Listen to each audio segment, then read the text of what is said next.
are out here at the Headwaters of the Canal at site 41 CM 204, and this is our Thursday morning blog post. We're trying to work around the rain. Anyone who's in New Braunfels at the moment kind of knows that the rain's kind of been on and off. We've been scrambling to try to get some tarps up because the rain forecast for tomorrow is for 5 inches, and so we're trying to prevent the rain getting in our blocks again. As you know from our previous blog posts, we've had quite a bit of problems with rain getting in our blocks, so we're trying several strategies this time to get it out. So the rest of the crew is working on that right now, but I'm here. My name's Mindy Bonine. I'm Noelle Stanley, and we are that lives in our offices, lives in our cars, and we can pick it up at a moment's notice to get out there, get in the field, and should have absolutely everything we need to do our job. Before we get into that, we're going to do a quick update on what we've done this past week. We have a featured feature this week, but unfortunately the feature has been taken out of the block, so we can't show you in real life, but I do have some drawings, so I'm going to show you that really quick. I'll pull that up. Our featured feature is feature 48. It is another hearth feature that we excavated in Block C. We've kind of mentioned it a few times before. We actually uncovered the top of it quite a few weeks back, but we wanted to make sure that it stayed intact until we got some dry weather to be able to take it out altogether. So it has some really beautiful, nice big rocks. I'm going to pull this up.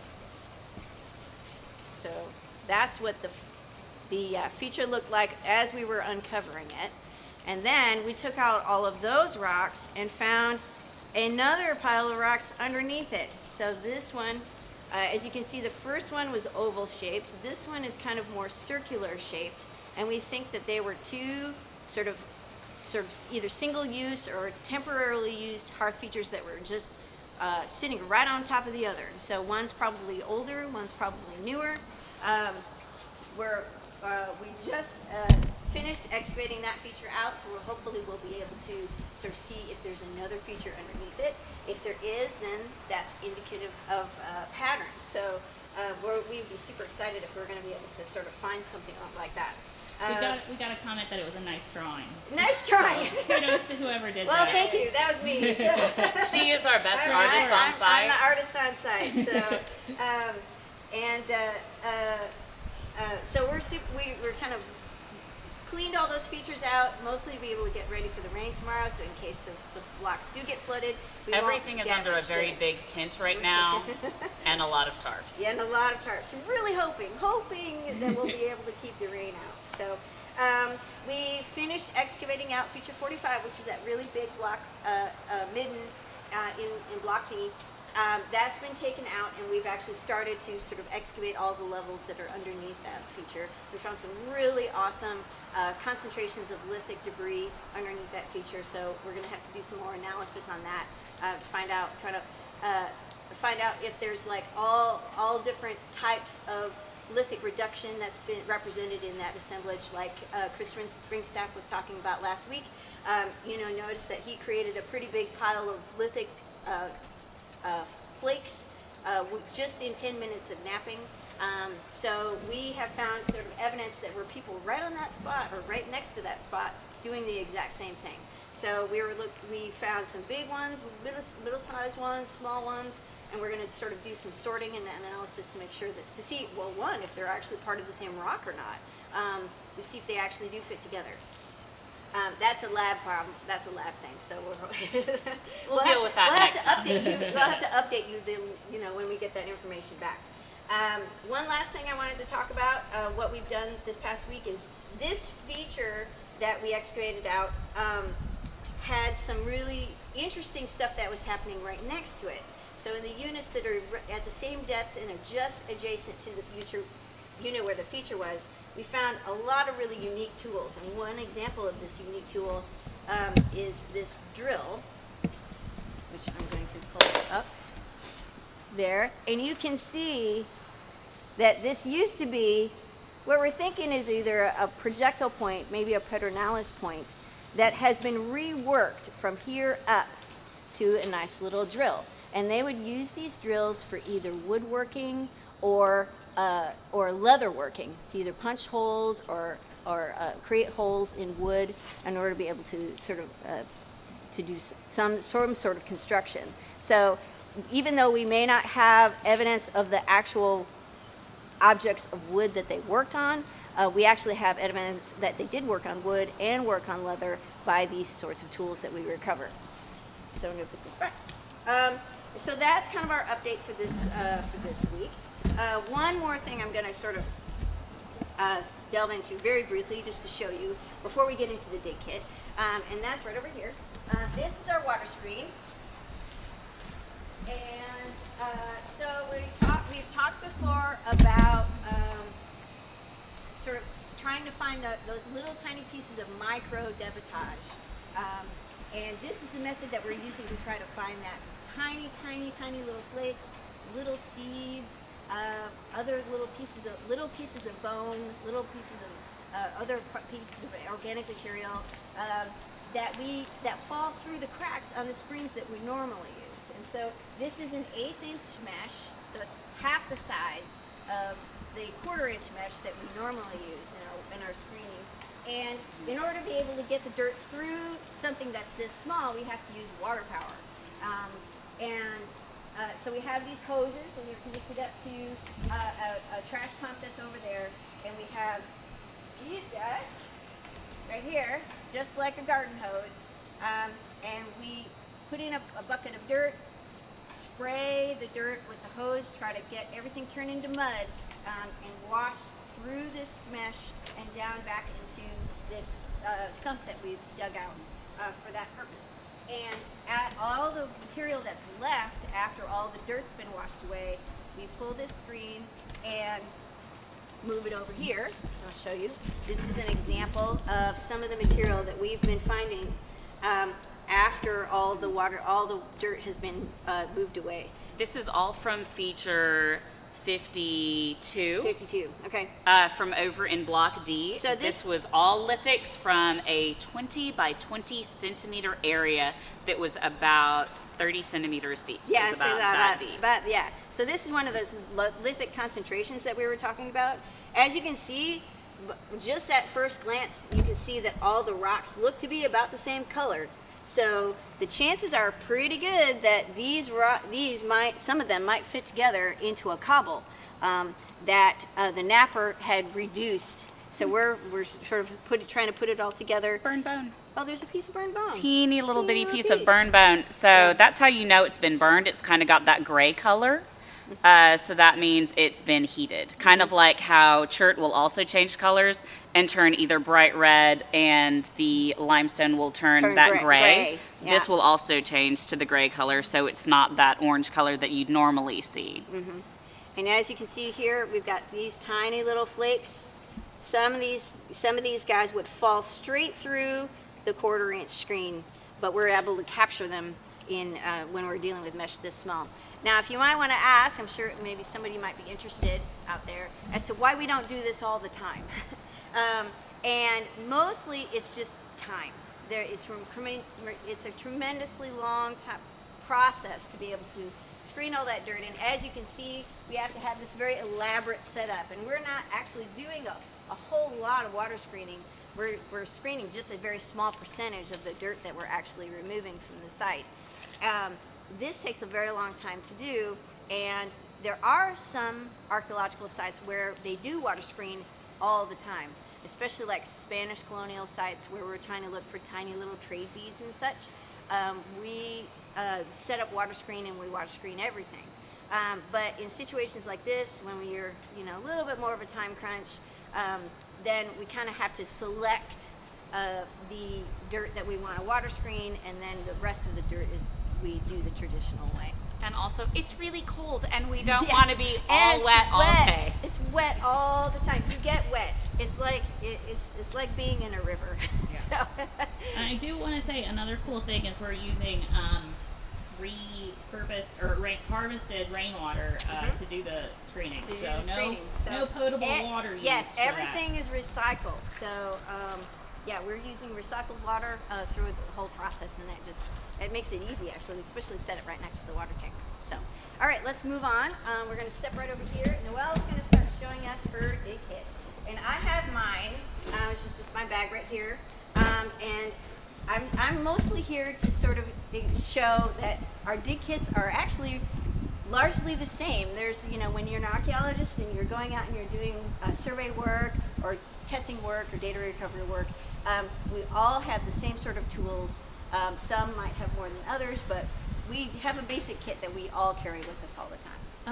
Before we get too much into the kits, we had a comment from a viewer that they think the base of the drill point looks more like a mantel. Could be. What kind of work or how long do you think it will take before you guys have a better, more precise idea? All we really need to do is I will say right up at the bat that I'm not a lithic specialist. There's people whose entire professional careers are based off of identifying projectile points like this. And so all we have to do is call one of those guys up, or maybe two or three, because they like to argue with each other, and sort of get a consensus as to what it could very well be Montel. Absolutely. So we'll know by the end of the day. We'll know. Yes. If they all sit around and talk about it together, by the end of the day, there will be consensus on what it is. Exactly. It's best when you get them all together in a room and you set a bunch of points out in front of them, including stuff like this, and they go, that's a that, that's a that, and then they'll argue for a bit, and then they'll come up with a consensus, and then that's what we'll say it is. Great. So. Thanks. So, okay, Noah, you want to get started on the dig kit? Sure. Yep. All right. So the basic parts of the dig kit, everybody needs something to write on. So this is my nice clipboard here. I like this one in particular because it opens up so I can keep all of my paperwork inside. And writing the rain journals are the best because obviously it's wet, we get sweaty, we get muddy. And these are good for all situations. And my clipboard looks like this. Yeah, also opens up, best. Which also opens up. I've got my north arrow that's also got my centimeters on it so that I can measure everything down and dirty in the field. I also have my single Munsell sheet, which is good for South Texas area. This is the full one. See, she's got all the good stuff. I've got them all. And basically this book is for archaeologists and geologists, that it just basically is the color of dirt. So all the different kinds of colors of dirt that you can have. This Munsell is really just identifying the color of dirt. All right, now to get into the rest of the kit, the stuff that I use on a daily basis, because, I like to keep my hands as uncut up as possible. I carry a decent pair of gloves, usually 2 or 3 pair. This is a good pair. I just started using at the beginning of this project, so they're starting to look a little beat up because we've been going through a lot of dirt and the clay and everything, so the fingers are already starting to get pretty grungy. But I've got gloves. Since we're dealing a lot in these big burned rock features, we have to be on our knees in the rock all the time, and that's not very comfortable. So I also have heavy-duty knee pads. We have a bunch of gardening pads that you can kneel on and set on top of stuff, but these are the ones I prefer. Also, very important, coffee. We all need coffee because, archaeologists need go-go juice in the morning. Everybody can choose their own kind of caffeine, but I'm a coffee gal. Also, everybody will carry different kinds of metric measuring tapes. Now remember, we all work in metric, so we've got all different kinds of small, big measuring tapes, but we're kind of like they're all so different many kinds. tapes. Everybody has tapes. But we have to make sure that every single one of them has metric on it, even if it's some have English measurement, they all have to have metric as well. Yeah. She's all metric right there. I am all metric all the time. Also, very important things: sunscreen. People don't really think about that, but we are outside all the time. So we have to protect ourselves. Let's see. Can I go to trowels? Trowels. Oh, so many trowels. How many trowels can I find in my bag? See, I've just got 2. But currently I have 3 trowels in my bag. So I've got my edging trowel, or what are these called? Planing trowels. Yeah. Somebody's gonna talk about that, I guarantee. Someone out there tell us exactly what that's called. And then I've got Marshall trowels, because that is the official brand of archaeology. And then I also have a rock hammer. So this is for getting through or getting around the big rock features. So you have to kind of dig in a little bit around them, just trying to get all the clay out from around the rocks. So you have to loosen it up a little bit with this, and then we'd go in with the trowel and probably a brush. Another useful tool to have is a set of loppers, especially if you're doing shovel tests, where you're digging in soil that has a lot of roots and things like that in it. You use a pair of these to be able to sort of clip the roots around, clear some brush away to be able to get to the hole that you're digging. Yeah. I also have a brush. This is not a very big brush. We usually have heavy duty. Bigger ones, Do you have any brushes in yours? No, I don't actually. Okay. They're all kind of floating around. We have brushes and dustpans that we use to kind of sweep up the dirt and be able to get it into the buckets. So one thing I have that's part of somewhat unique and is a headlamp. And the reason why I have a headlamp is because I was working on a project that was in an army base, and we had to go into both a cave and a military bunker, and so there was no lighting in there, and so I carried my headlamp so I could be able to see, and in fact there was graffiti in both of them, so that was pretty cool. So to be able to record stuff in dark places, headlamp is pretty handy. It is also very important when we're out in the field to carry forms of official ID on us, so that people can that we can hand it out and be like, no, we are official. We're not just coming out onto your property, because people want to know who we are, what we are doing, and we want to make sure that we can tell them that. Yeah. So, And then one other thing is bags. yes, we have Field all the bags. field bags. We have pencils. We have Sharpies to be able to do all the recording that we need to do. Inside our binders, we have, as you can see, I've got graph paper. We have forms, lots of forms. So many forms. So many forms. We fill out forms all the time. So this is an example of a form that we fill out. This is what we take back with us. This is the most important of all the stuff here. These forms and this paperwork is the most important thing that we take back to the office with us, because this is our data. This is what we take back and analyze, and we try to tell the story about past people's lifeways, and we have to do that with these pieces of paper, these forms. So so anything can get lost, and everything can get rained on, and everything can get washed away or fall off a boat, which is what has happened to us before. I usually am the one who falls off of the boat. That's my job.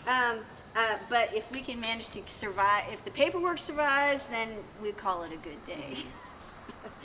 Then we also occasionally need to do very delicate work around bones or projectile points that are in walls, and we want to not move them. So if we're working around bones, you don't want to use anything metal, because that might put use marks on them. So for working around bone, we want to use bamboo stakes, chopsticks work, anything else, but this is what I carry. And then these you can just resharpen the edges so that it will get all the dirt from out around the tools. Here is an example of the one that she's got. Yeah, I've got this one. And then I also carry a lot of clay working tools, because these are also good for very delicate up close work, just for scraping out around different artifacts. Other useful things, flagging tape. We use this for everything. We write on it, we tie up artifacts with it, we put it on buckets. Yep. We've been labeling our buckets we with label it. our buckets Yeah. with it. Yeah, very, very useful stuff. Also, everybody should carry tape in their bag. Duct tape. Duct Never tape. mind, duct tape. Duct Yeah. tape. I don't have any duct tape in mine right now, but I've got electrical tape, because this is how I usually bind up my fingers when I cut them on rocks. And that is pretty much mostly all it. I've got in my field kit. Yep, and then Noelle is well equipped, and I have a fewer things. We also have bins that have bigger things in it that we pull out to each block. These bags, as you can see, are portable, and when we're doing survey work, all this sort of stuff needs to be very portable for us to be able to we walk very long distances and dig lots and lots of holes. And to be able to have something that everything you need, but also light and portable is really important. And of course, useful to be able to lug around from block to block out here at the site. So that's our dig kit. I hope you enjoyed it. It was kind of like a little, sort of what's in my purse kind of thing. This is what's in my dig kit. And we all have our favorite tools. These two things have been with me this has been with me for 10 years. This has been to 3 continents with me where I have done archaeology. I've taken this to South America. I have dug with this in Ecuador. I've dug with this in Scotland, and I have dug with this all over the US. And this I bought for 50 cents off of a little Frenchman when I was in France a couple summers ago, and I love it to death. That's why it's all metric. It is all metric because I bought it in France. You bought it in France. So, all right, cool. All right, well, we're going to move on to our last little segment. It's super short. We had someone from the UK post on our last video. Thank you very much. I'm super excited that people are actually watching. So, hello from West Country Clegg to West Country Clegg from us here at the site. We've got a couple of questions that I'm going to go over very quickly. First question is, how do you know that this drill was reused? And so hopefully I kind of got into that a little bit. You can see that the bottom is shaped like a dart point, and you can kind of imagine that it used to be dart point sized, and then someone took it at a later date and decided to turn it into a drill. If this was a drill from the get-go, the bottom would probably have a different shape, but that's why we sort of think that it was a reused tool. Someone took an old point and turned it into something different. Second question is, how do people put all those flakes under the big rock midden pile? Okay. Well, the quickie answer is that all those flakes or debris was dumped there first, and then someone came back much later, and probably all those flakes might have been buried by that time. With a flood or another event, sort of water and rain and wind would, sort of cover it all up, and then they would dump that burned rock on top. So it's different time periods where those two things happen. So we had the lithic dump happen first, and then the burned rock dump happened after that. So as soon as we get the radiocarbon dates back, hopefully we'll be able to actually say exactly how much time had passed between those two events. For next week, we are going to talk a little bit about why we dig square holes. So, it's hard actually to dig square holes, and it takes a lot of sort of expertise to try to get really good square holes. And flat bottoms. And flat bottoms of the square holes. And it is actually very important that we do that, and we'll be able to explain that why next week. Also, we were going to do a sort of a timeline explanation. We actually have a timeline set up here at the site, so if you guys come out and visit, you'll be able to see the timeline set up. We were going to do an explanation today, but we're really afraid that it was going to keep raining, so we kind of decided to do the dig kit instead. But we are going to do a video segment of the timeline that might get swapped out next week. Or we might sort of do that the week after. So look forward to that. I'm super excited about the timeline. We're going to talk a little bit about the cultural history, about the different sort of prehistoric groups that were living in this area, and what was happening in different times. So we're super excited about that. And so I'm going to sign off. But on the last note, I'll say, please like, please subscribe, please send us questions. We would love to be able to answer as many questions as we can. We want to know what you want to know, and we'll do our best to answer them. So. Again, from the Headwaters of the Kamal, I'm Mindy Bonine. I'm Noelle Steinley, and thank you for tuning in from this lovely rainy day that we are having out here. Yep, and everyone have a good weekend.